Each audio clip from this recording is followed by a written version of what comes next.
Hello, everybody. Welcome to my review.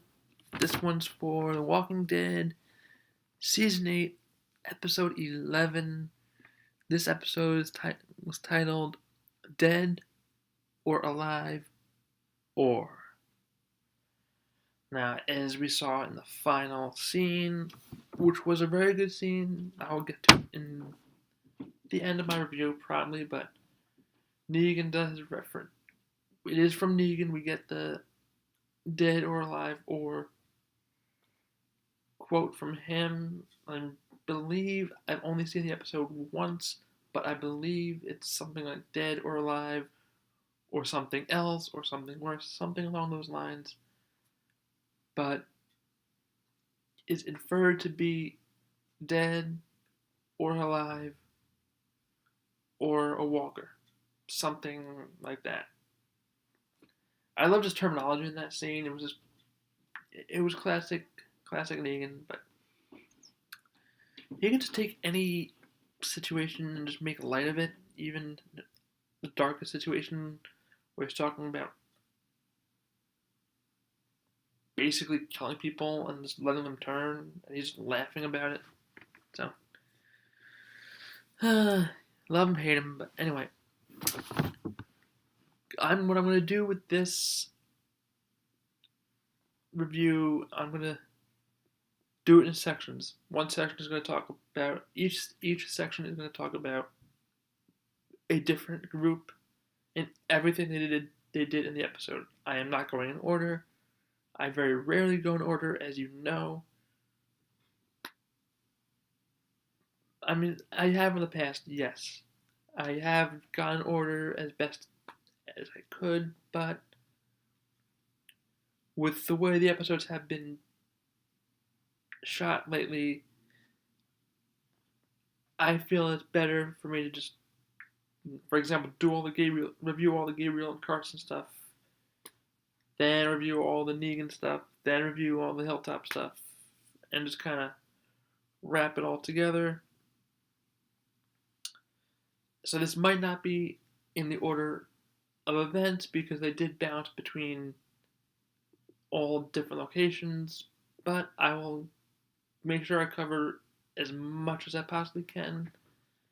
I apologize if I leave anything out, but I think I should cover the major points. And I don't know if I revealed this in a previous video, but I have with me, as he was an integral part of this episode, the New York Comic Con exclusive Dwight pop figure.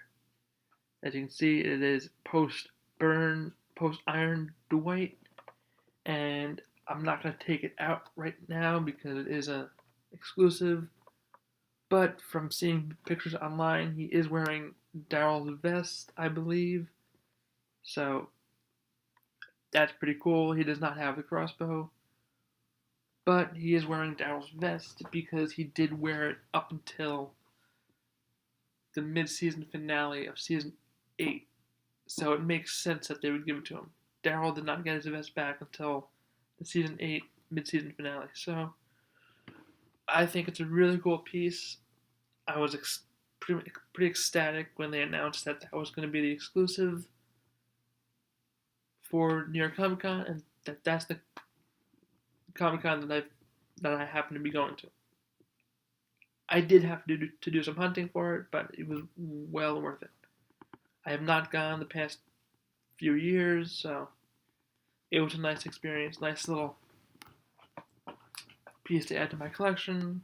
Not a big collection, but I have a few choice pieces. I've shown a lot of the big ones off, but without further ado, I'm going to start with Gabriel and Carson, as I did like a lot of the stuff with them. Okay, so they appear to be lost. They're driving, and Gabriel's still sick, and he's losing his vision. It's not gone, but he's losing it.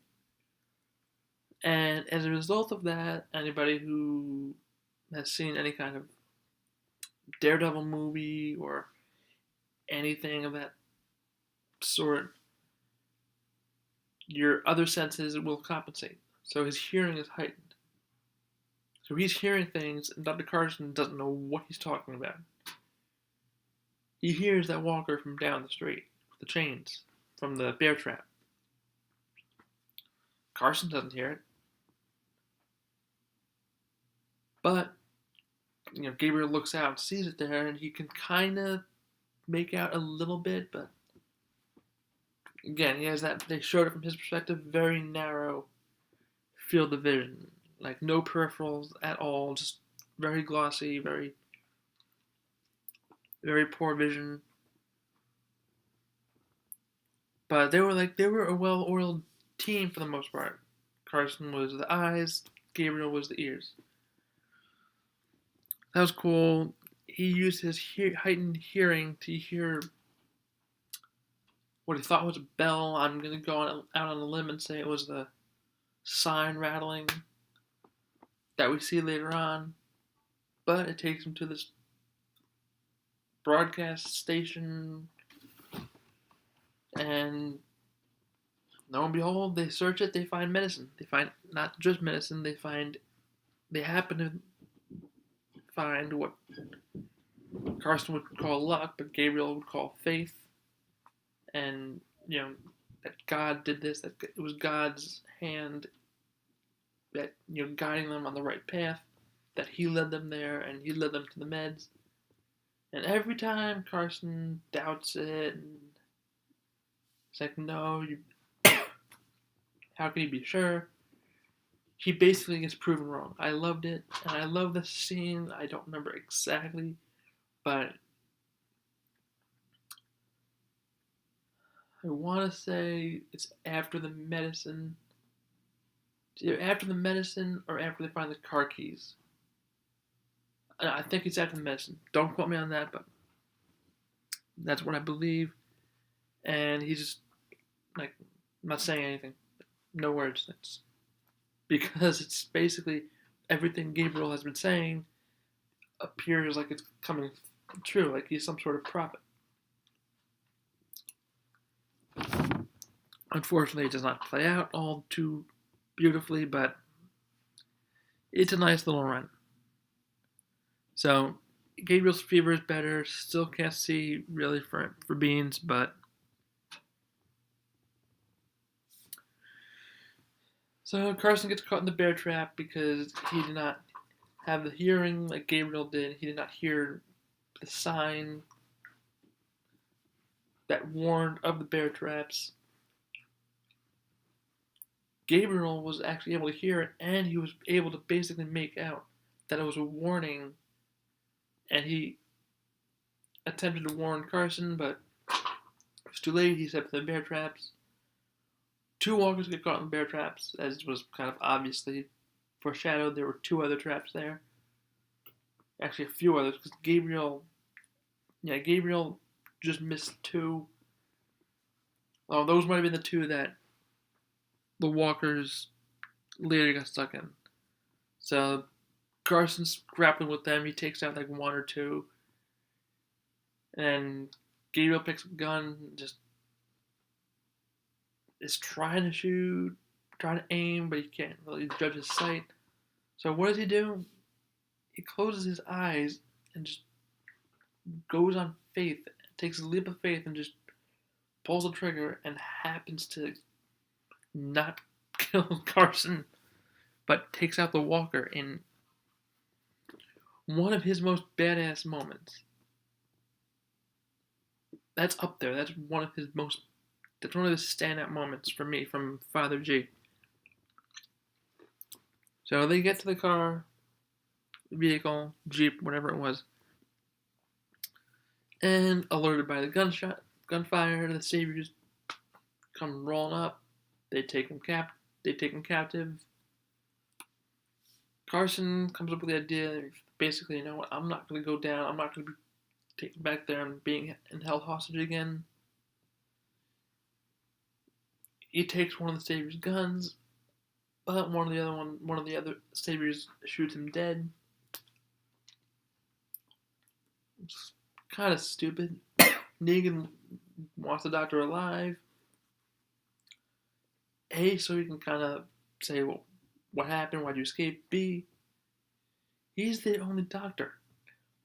Negan killed his brother so he could control who has the where the doctor is. So that Hilltop doesn't have the doctor. Alexandria doesn't have a doctor. Now they kind of do. They have Sadiq, but Negan has the only doctor. He was in control, and now he's gone. Negan has no doctor. He's gonna be pissed. So that was rough. I definitely was not predicting that. I did not see Carson's death coming. I thought that they were gonna. I thought this was going to be kind of a calm before the storm episode, that most of it was going to turn out okay for everybody involved, and Carson and Gabriel would make it back to Hilltop free and clear. Nobody would capture them. Eugene will never be found out. And that's end of story. But it did not work out that way. But Eugene still has not been found out. Gabriel lied and said, Gabriel covered for him and said that it was all Dr. Carson's idea and that he came up with the plan and he broke out Gabriel. Which, of course, the doctor's dead, so there's nobody to torture to find out if that's true or not. And Negan already guessed that, so it really doesn't take much convincing on Gabriel's part to convince Negan. So Gabriel's safe for now. He's going to help out. He's kind of in the clear. Eugene's good. He's heading his own outpost. He's really stepping into that role. He's giving orders around. He's, woman, I don't know her name, but she's one of Negan's wives. I don't know all their names. They're frankly not that important to me in the show in the grand scheme of things. The only one that matters is Sherry, and she's AWOL. She's just out there somewhere. I believe we'll see her again, but who knows? We did hear a little bit about her in this episode between Daryl and Dwight. They were talking, Dwight saying that she's out here somewhere, that she's the one who, got you out, basically. But one of Negan's wives is offering to help Eugene to kind of watch him and see how he does it. What does he do? He just demands and barks orders at her to just bring him food. Like I know you're there to do your job, but I see why he did it, because obviously the end result is they don't have that much ammo already, and Eugene he has not been making that much since he's been there. It's good quality stuff, but the quantity is not where they want. Negan's clearly unhappy about that, but we'll cover that later. Okay. On to Daryl and the Alexandrians. Now, these scenes were a bit of a mixed bag for me. Yes, they cleared the walkers in the swamp. There's some cool swamp walkers coming out. They all took care of them pretty easily. No major issues there. But Tara. Now, I was always a fan of her character.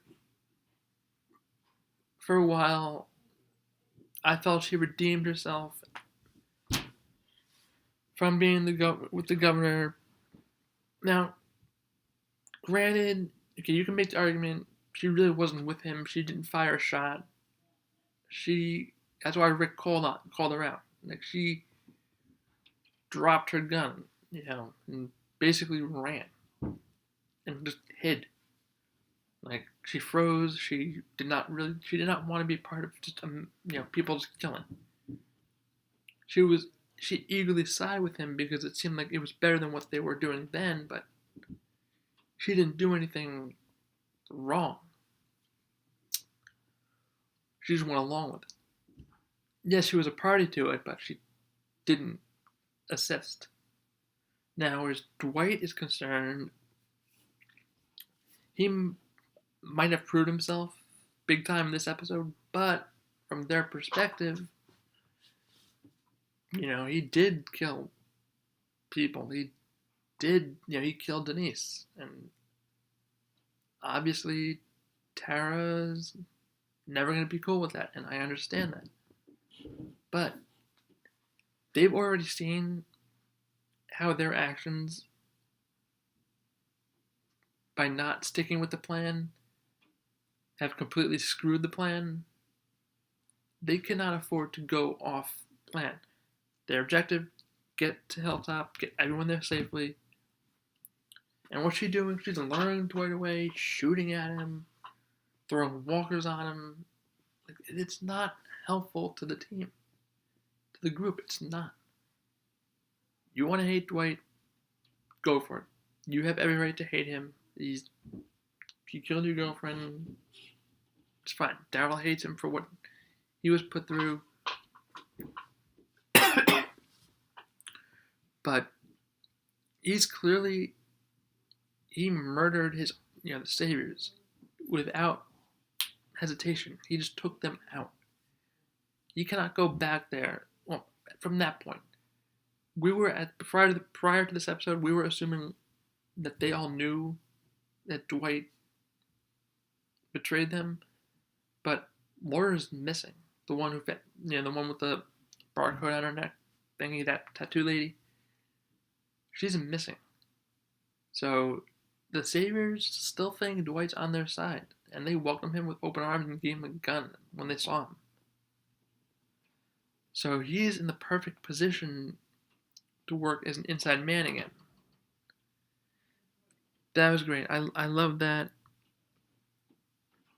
How, he was faced with, they were going to be discovered, and he made a choice. He thought he was basically giving up his life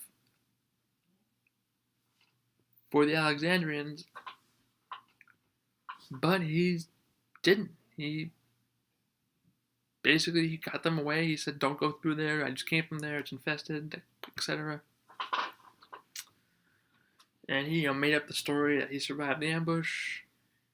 Immediately, though, he did ask about Laura, and they said no one's seen her. So if she hasn't gone back to the sanctuary now, my guess is she's not going back.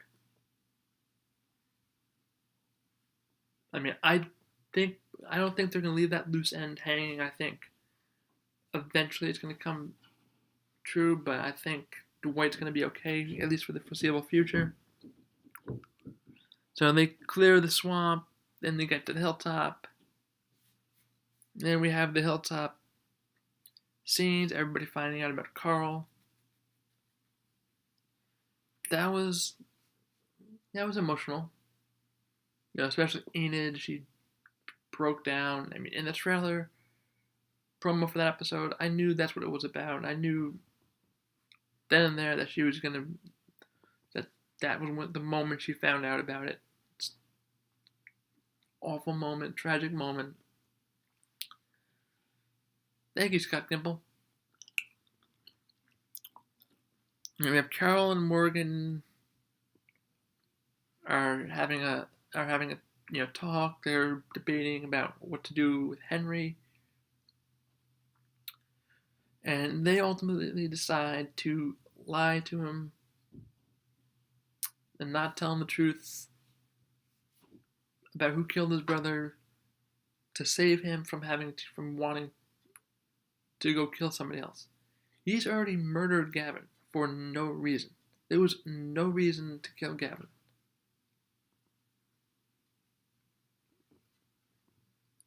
I mean, if you're gonna kill him, shoot him. You don't need to. He's a defenseless person. You already shot in the leg.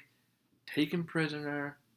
Just do something. There was no need to kill him. But I digress. If they tell him that, oh, it's that psychopath over there with the long hair, he killed your brother, what's Henry gonna do? Want to kill him? He's already killed one person. They need to steer him away from wanting to kill anybody else. So I get it. They're doing that to protect him.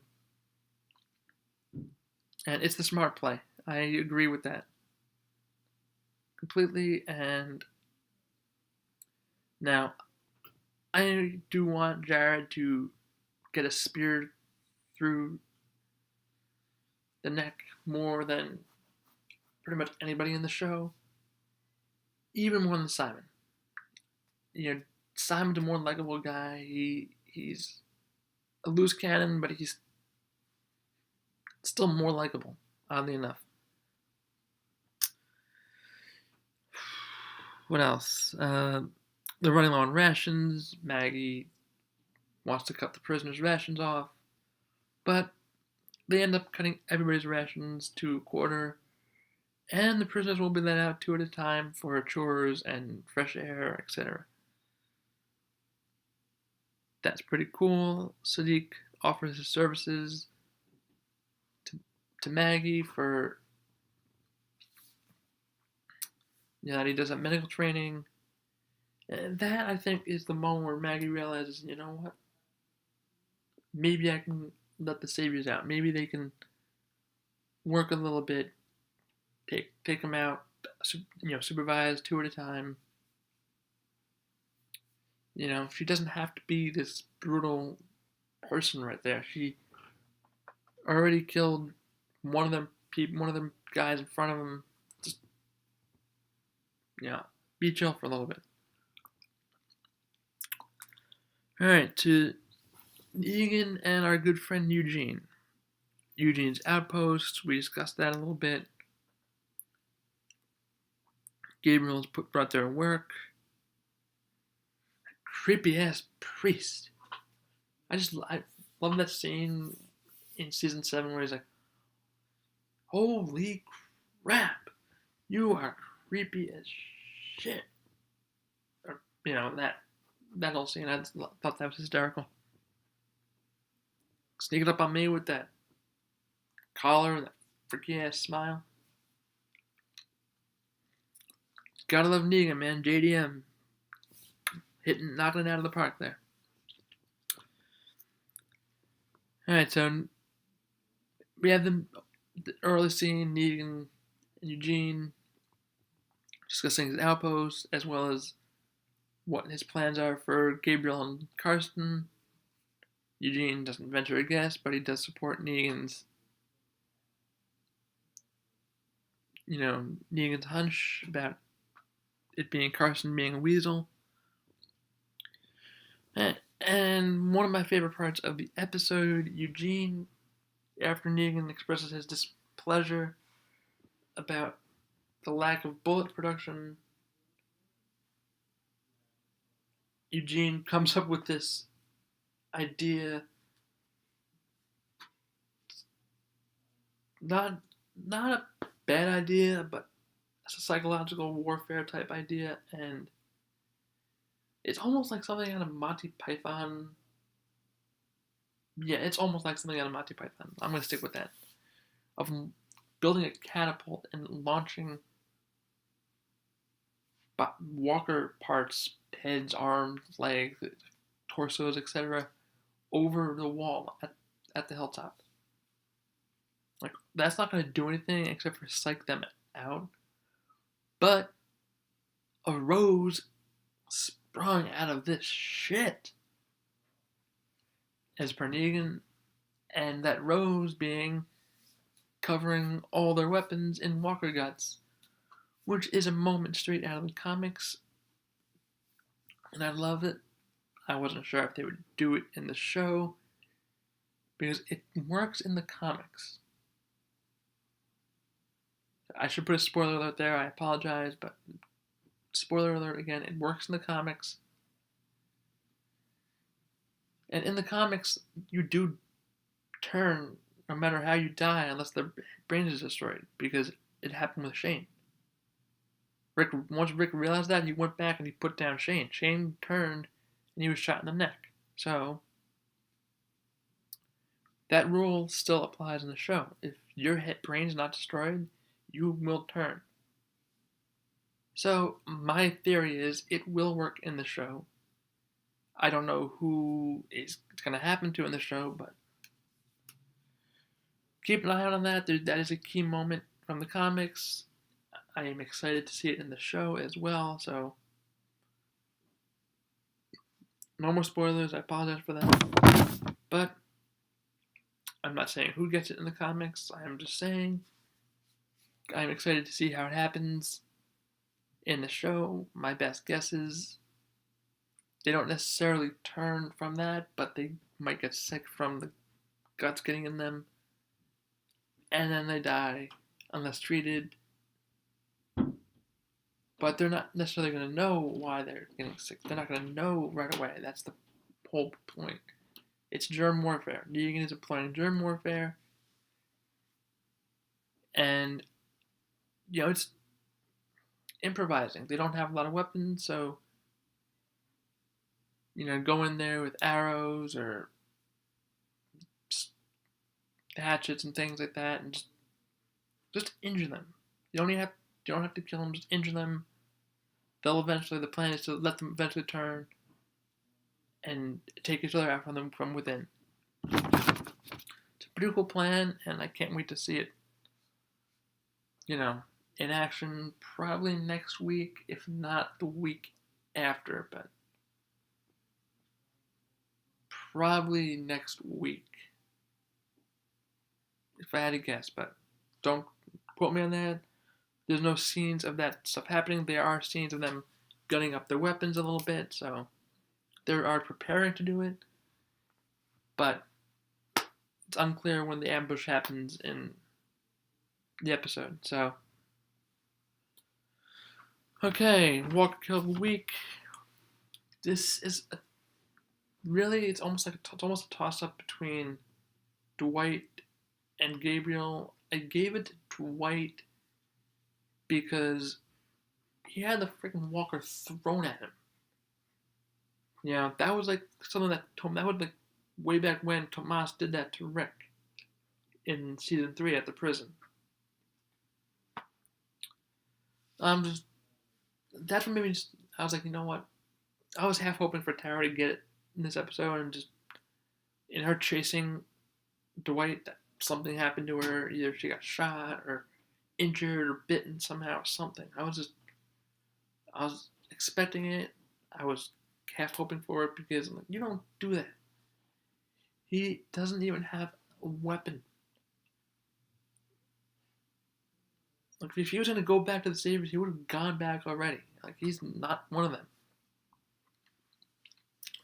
So, because of that, he's defenseless, gets a walker thrown on him, pretty much. And he threw it down, stomped on it. I will give real good mentioning to Gabriel's kill with, closing his eyes, etc. That was pretty cool.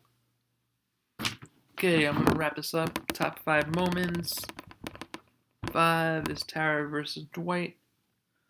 4 is Carson, Bear Trap, and Gabriel's lucky shot. 3, everyone finding out about Carl. 2, Negan's just a bloody kiss. It's a little kiss idea. Bloody guts. And 1 is Dwight diverting the Saviors, which I think is finally going to get Tara off his back a little bit. And be like, oh, no, he's not that bad.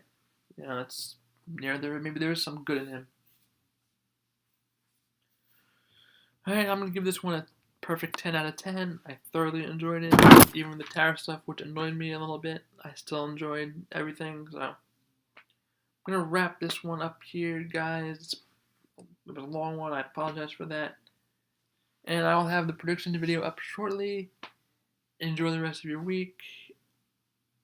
And I will see you in my predictions video. Deuces.